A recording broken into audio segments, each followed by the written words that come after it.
Baik, Assalamualaikum warahmatullahi wabarakatuh. Jumpa lagi di channel Rumah Institut bersama saya Irwan Hidayat dan juga narasumber kita adalah Cak Reno. Assalamualaikum, Cak. Siap, Cak. Waalaikumsalam warahmatullahi wabarakatuh. Waalaikumsalam. Gimana kabar, Cak? Alhamdulillah, sampai hari ini Tuhan masih memberikan kesehatan yang baik ya. Alhamdulillah. Cak Reno ini asli mana? Saya ini Kalau dari saya pribadi itu memandangnya orang Arab.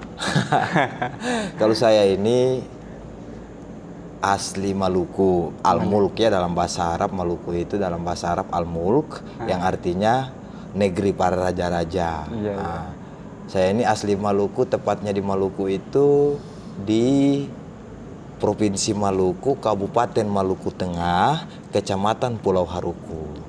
Jadi saya orang Pulau Haruku. Lebih tepatnya adalah saya orang Lease. Nah, di Ambon itu biasa bilang orang Lease. Kita adalah suku Lease. Iya, Itu, Cak. Jadi ke Jakarta ini merantau ya, Cak? Ya, prinsipnya Jakarta ini semua suku di sini ya. Apapun itu semua suku di Jakarta. Ada di Jakarta. Ya, sangat merugi, kalau bagi kita generasi-generasi muda hari ini tidak menyiapkan sumber daya kita untuk bersaing dengan Berarti siap bersaing ini, Cak Reno? Ya, apapun konsekuensinya kita harus bersaing dengan dunia nyata gitu. Karena ini kan dunia nyata. Kesiapan mental, fisik, kesehatan, yang paling terpenting adalah kesehatan dan intelektual yang harus siap gitu. Makanya itu yang membuat Maluku ke Jakarta kalau lewat pesawat lewat udara itu kan 3 jam 20 menit. Kalau langsung terbang langsung ya, nggak transit. Kalau lewat kapal laut itu kan 7 hari. Berarti kita butuh 3 jam 20 menit dan 7 hari lewat laut untuk sampai ke Jakarta. Ya sangat rugi ketika kita tidak mampu bersaing di Jakarta gitu. Itu yang membuat hal itu untuk merantau itu. Jadi ini, Cak, sekarang ini ada hal-hal yang menarik. Ya? Ada hal-hal yang menarik. Baru saja tidak kurang lebih hitungan jari berapa jam ini kita memutuskan nama ibu kota baru, yaitu Nusantara. Nah, tadi sudah sempat disampaikan oleh Cak Reno itu kita siap bersaing dari sisi intelektual, mungkin dari sisi yang lain. Cak Reno mungkin Cak Reno juga sang orator ya. Kalau ada demo pasti siapa enggak kenal Cak Reno. Jadi begitu ya. Nah, mungkin apa pandangan Cak Reno ini hal tentang nama kok tiba-tiba memberikan nama Nusantara? Apakah pemerintah ini melibatkan pemuda atau hanya maunya pemerintah saja memberikan nama Nusantara, atau ada apa di balik Nusantara itu sendiri? Jadi sebelumnya boleh merokok ya, Cak ya? Boleh. Santai. Jadi bagi saya begini, Cak. Fenomena terbaru kita hari ini berkaitan dengan isu-isu nasional, yakni pemindahan ibu kota. Terus baru hitungan jam, 3 jam yang lalu melalui pansus pemindahan ibu kota, pengusulan nama pemindahan ibu kota itu yakni Nusantara. Usulan nama itu kan kalau saya baca beberapa media melalui Detikcom dan beberapa media-media nasional itu kan, media besar itu kan, itu sumbernya terpercaya, Cak ya. Jadi kata dari media itu bahwa yang mengusulkan nama Nusantara ini adalah Pak Presiden kita sendiri, yakni Jokowi gitu. Nah, bagi saya ini fenomena terbaru loh. Karena kata Nusantara itu sendiri itu kan ada sejak zaman dulu ini kan ada sejak kata Nusantara ini kan sebagai, kalau Bung Karno bilang Nusantara ini dipakai untuk menyatukan, untuk penyatuan ya. Nah, kalau kata Nusantara kalau dalam bahasa Kertagama itu kan Nusantara ini kan muncul dari salah satu fenomena itu perang apa yang di Pulau Jawa ini.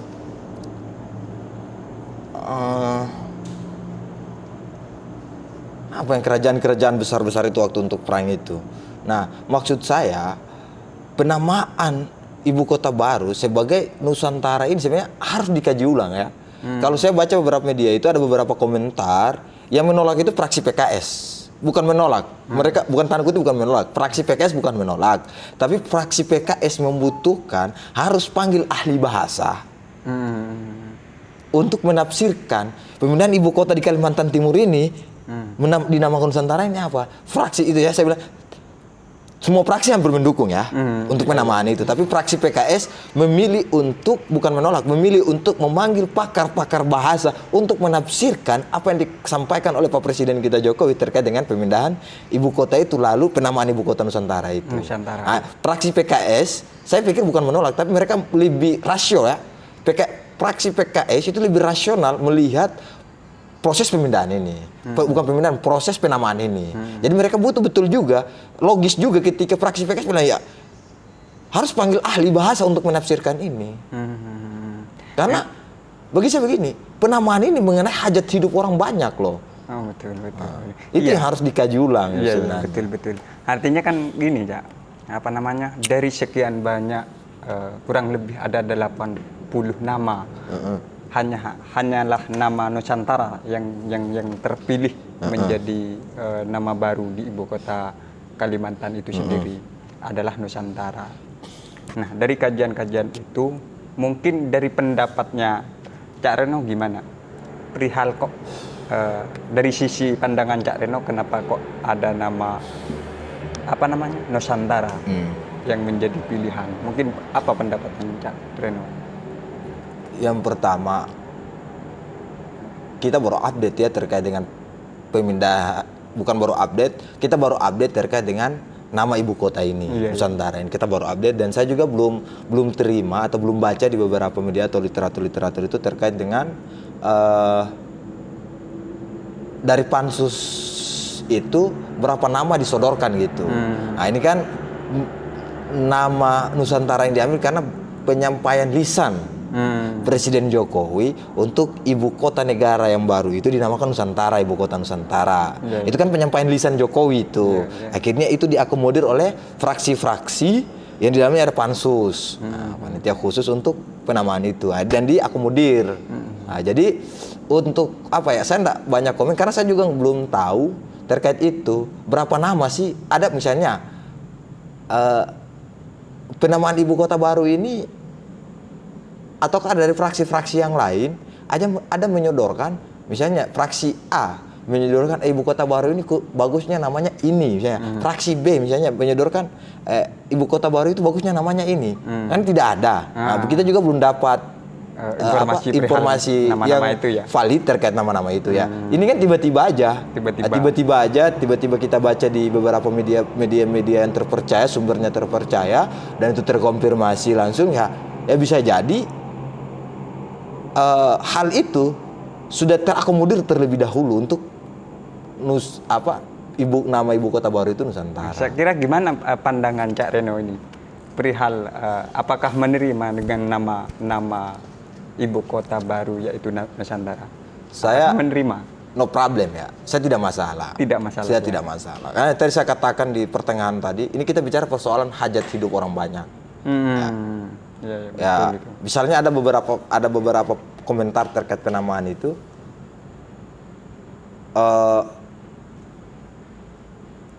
Ketakutan mereka, apakah ketika penamaan ini, saya konfirmasi balik ya, terjadinya perang Majapahit misalnya, perang Majapahit yang menyebabkan Nusantara itu ada, gitu kan? Nah, konfirmasi balik terkait perang Majapahit itu sehingga Nusantara itu ada. Maksud saya begini, kalau ada beberapa komentar itu, Anda bisa baca lah di beberapa media-media yang sumbernya terpercaya. Maksud saya itu bisa terkonfirmasi bahwasannya menolak atau tidak persoalan nama ibu kota baru itu, Nusantara itu. Tapi ada beberapa komentar itu yang menjadi janggal. Menurut saya juga benar. Apakah ketika Nusantara ini suku Sunda mengakui atau tidak? Apakah Nusantara ini hanya diakomodir adalah kelompok Jawa, suku Jawa misalnya? Nah itu. Iya, betul. Walaupun secara kajian historis Nusantara ini adalah mencakup semua agama, suku, budaya dan lain-lain. Jadi kita terakomodir di situ, akhirnya munculnya rasa Bhinneka Tunggal Ika. Berarti secara tidak langsung apa yang disampaikan Cak Reno ini juga masuk akal dengan nama Nusantara ya? no problem. Saya no problem ya, saya tidak bilang ada no problem. masalah, kan? Mau keputusan tertinggi itu ada di panitia khusus pansus itu, ya itu saya no problem. Karena yang tadi saya ingatkan kembali, ini mengenai hajat hidup orang banyak. Ya.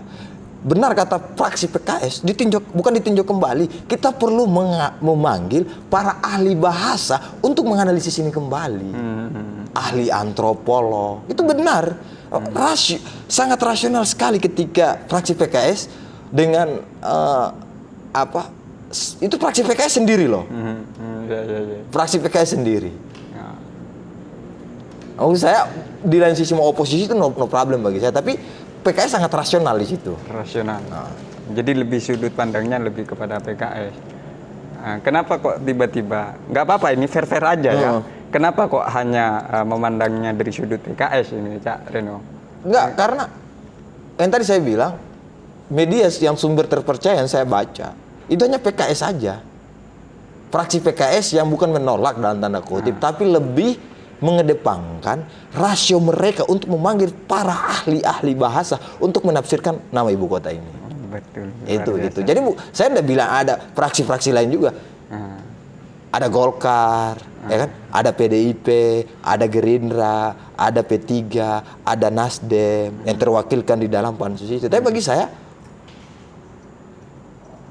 kok PKS gitu loh yang bisa dengan kan semua fraksi kan menerima ketika nama Nusantara itu secara lisan itu disampaikan oleh presiden kita. Semua, tapi PKS sangat rasio. Saya pikir apa ya?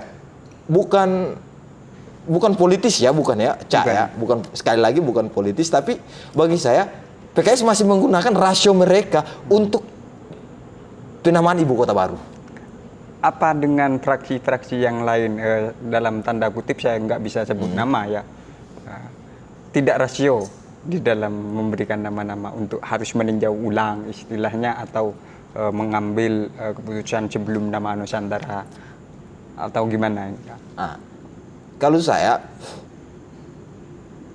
terkait dengan fraksi-fraksi yang langsung menerima ya tanpa ada pertimbangan-pertimbangan lain ya, kita ketahui bersama bahwa menjadi sebuah negara yang besar, menjadi sebuah pemimpin yang besar di negara yang cukup besar, sangat besar ini, yang di dalamnya lahirnya demokrasi yang baik. Instrumen berdemokrasi itu adalah munculnya pemilihan umum. Kita tidak bisa pungkiri bahwa ada partai pengusung di situ. Kita tidak bisa pungkiri bahwa ada partai pendukung dan ada partai oposisi di situ. Kita tidak bisa pungkiri itu. Maksud saya adalah ya kita fair-fair aja, partai apa yang mendukung pasca Jokowi pencalonan gitu. Kita fair-fair aja, kita tidak bisa bicara tertutup loh. Kita fair-fair aja, partai apa yang mendukung Pak Jokowi waktu nyapres periode kedua. Dan sudah pasti ketika proses pengambilan kebijakan atau keputusan, itu pasti partai-partai pengusung itu pasti sama-sama. Itu rasio logika yang paling sederhana. Makanya saya bilang no problem saya. Kita tidak bisa bilang bahwa hari ini PKS oposisi, Demokrat oposisi, partai-partai yang lain oposisi, saya tidak bisa bilang begitu. Tapi lahiriah berdemokrasi di negara yang demokrasi Indonesia hari ini adalah itu berdasarkan partai pengusung. Dan sudah pasti yang ketika partai pengusung itu mengusung si A, maka hukum wajib instruksi partai itu pasti masuk bahwa dia harus segala kebijakan maupun keputusan harus sama-sama. Harus sama-sama. Itu konsekuensi berpartai. Makanya saya bilang, ya semua orang tahu lah dari kacamata politik partai mana ya. Makanya ketika proses pengambilan kebijakan keputusan di DPR, ya partai mana yang pengusung, ya pasti mendukung, nggak mungkin menolak gitu loh. Iya. Ini luar biasa, Cak. Ini sampai sedikit membongkar perihal tentang sistem pemerintahan ya. Lah enggak juga, Cak. Sistem pemerintahan yang harus seharusnya meskipun itu ada di dalamnya pengusung, harus manut istilahnya. Kalau istilahnya ya setelah Jawa manut ya. Manut itu. Harus ikut dan itu konsekuensi. Itu konsekuensi partai. Artinya tanpa kajian dari sudut fraksi-fraksi yang lain. Maksud saya begini, Cak. Kita harus benar-benar mengkonfirmasi ya, bukan partai-partai itu tidak punya kajian. Partai punya kajian. Partai punya kajian masing-masing terkait dengan penamaan ibu kota baru. Saya yakin dan percaya partai A, partai B, partai C dan partai seterusnya pasti punya kajian tertentu untuk sudut pandang penamaan ini pasti ada. Ya, tapi kalau dalam ilmu politik, proses pengambilan kebijakan maupun keputusan itu harus bersama-sama pengusung itu. enggak juga. Enggak Tapi juga. logika yang dipakai politik adalah harus bersama-sama. Harus bersama-sama. Itu konsekuensi berpolitik. Iya. Konsekuensi partai pengusung begitu. Karena kita bukan hidup di negara sistem demokrasi yang menganut sistem dui partai. Kita menganut multi partai, banyak partai. Ya konsekuensi logisnya itu. Ketika ada fraksi anggota dewan yang tidak mengindahkan perintah daripada partai, ya konsekuensi yang terbesar apakah dia siap mau di PAW atau dipecat dari partai. Karena itu hak prerogatif partai itu. Oh, betul ya. Nah, mungkin ini yang terakhir ya, apa namanya? Yang terakhir dari saya mungkin dari sudut pandang kembali ke awal, dari sudut pandang Cak Reno sebagai pemuda dari Maluku, tentunya sebagai keterwakilan untuk berangkat ke Jakarta untuk siap bersaing di skala nasional, saya katakan nasional. Nah, mungkin apa pendapat Cak Reno perihal ini? Saya yang pertama, semua orang hidup di zaman era modernisme, globalisasi seperti ini, semua orang itu ingin kaya ya. Yeah. Tidak bisa menafikan itu, Caya. Semua orang ingin kaya, punya banyak hal lah. Yang duniawi dulu lah. Karena zaman ini duniawi yang diutamakan.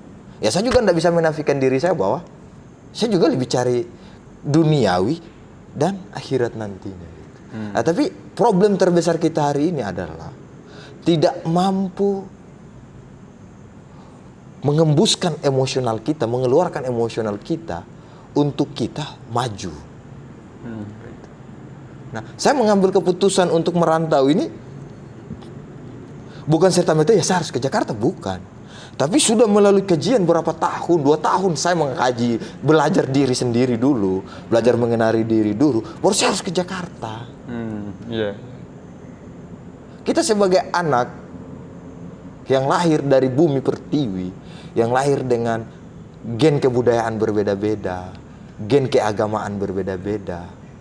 Seharusnya kita harus mampu menjaga nilai lokal, wisdom kita, tradisi kita itu untuk kita hidup bersaing. Apalagi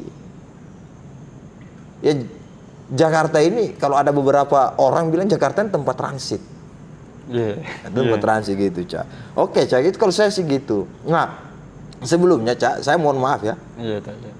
Karena kita bicara mengenai pemindahan ibu kota, saya kira kurang komplit nih gitu kalau kita nggak bahas selesai kata Nusantara ini. Karena ini nanti menjadi problem. Dari suku Sunda bisa menjadikan sebagai problem, kita orang Maluku yang dia bisa menjadikan problem gitu. Nah, maksud saya harus komplit ya, harus clear sambil menunggu keputusan resmi daripada panitia pansus yang punya kewenangan untuk membahas atau sisi penamaan. Nah, saya mau menambahkan sedikit, Cak, terkait dengan istilah Nusantara ini ya, Cak ya. Yang pertama, Nusantara, kita ketahui bersama bahwa kata Nusantara itu berasal dari bahasa Kawi.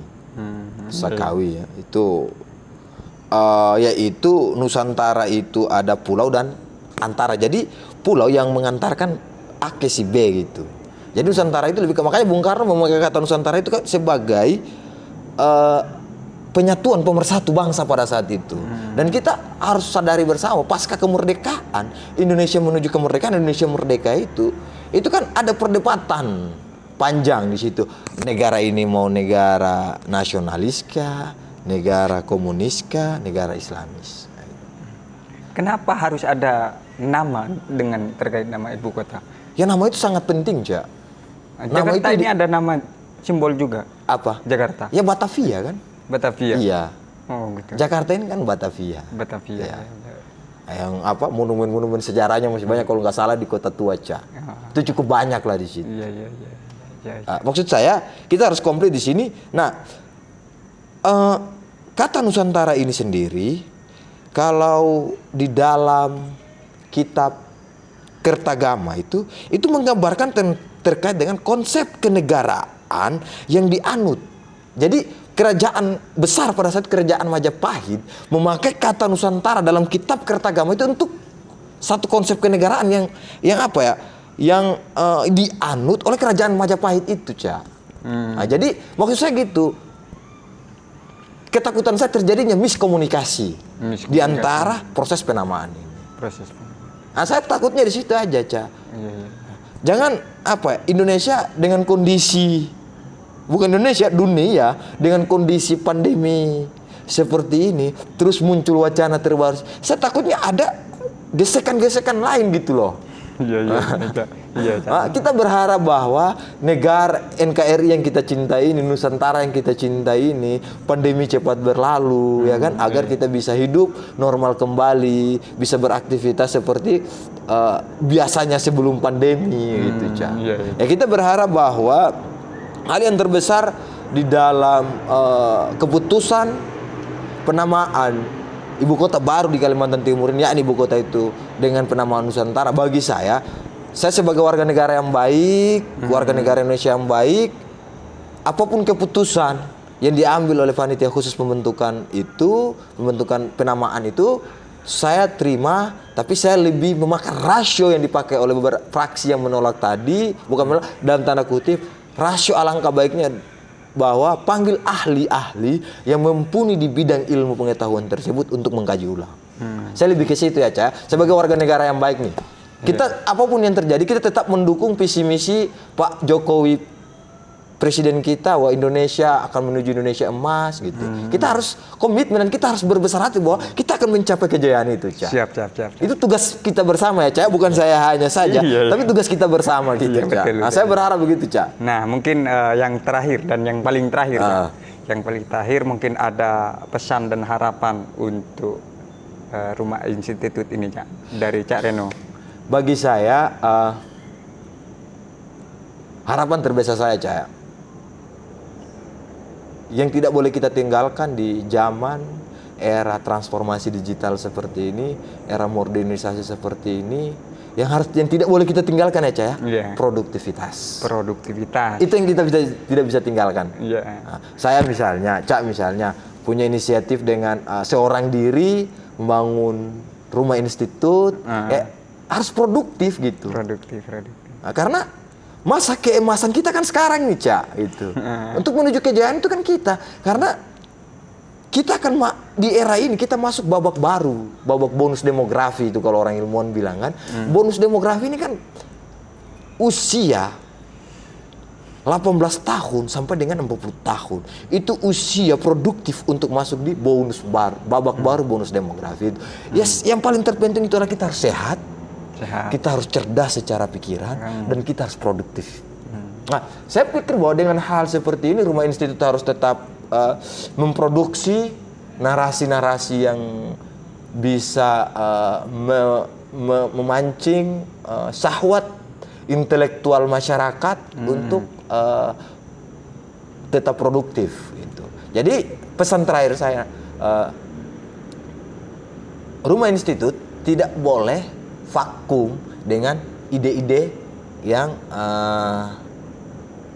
jangan terlalu kaku istilahnya. Iya, Rumah Institut tidak boleh kaku ya. Ketika punya kesempatan, ya harus tetap produktif gitu. Iya. Kan masalah negara ini kan bukan hanya masalah pemindahan itu gitu. Iya. Ada banyak hal yang harus dipikirkan gitu. Betul. Harapan saya sih ke depannya Rumah Institut tetap harus berkolaborasi. Ke depannya Cak sebagai inisiator atau lebih bahasa yang lebih elegan ya, Cak sebagai CEO di dalam Rumah Institut ini ya, Cak harus menyiapkan ide-ide besar untuk Rumah Institut ini agak lebih besar. Kita prinsipnya saya ini juga kan punya lembaga ya yang konsen di bidang pendidikan, sosial, ekonomi, politik, hukumnya itu Holistic Institute ya. Siap. Saya berharap bisa kolaborasi. Saya berharap bahwa kita sebagai anak muda, sebagai generasi tidak boleh kalah ya. Pesan terakhir saya, Cak. Ini adalah saat senior saya di Ambon, di Maluku. Sebelum saya berangkat ke Jakarta, Cak, dia pesan kepada saya begini. Ren, itu di bandara, Cak, sebelum saya masuk di tempat check-in. Ren, kau harus ingat bahwa ini bahasanya, harus ingat bahasa ini. Apa itu, Bang?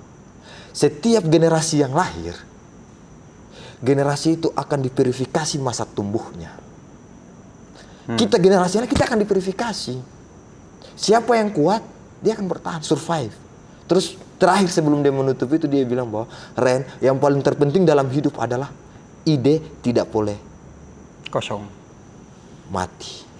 Selama ide masih ada, pastikan kau tetap hidup. Ya. Begitu Cak kira-kira ya? Ya, siap. Terima kasih sudah menyempatkan waktunya untuk kita sharing bersama di Rumah Institut, Cak Reno. Mungkin ini dari saya pribadi, kurang lebihnya mohon maaf. Assalamualaikum warahmatullahi wabarakatuh. Waalaikumsalam warahmatullahi wabarakatuh.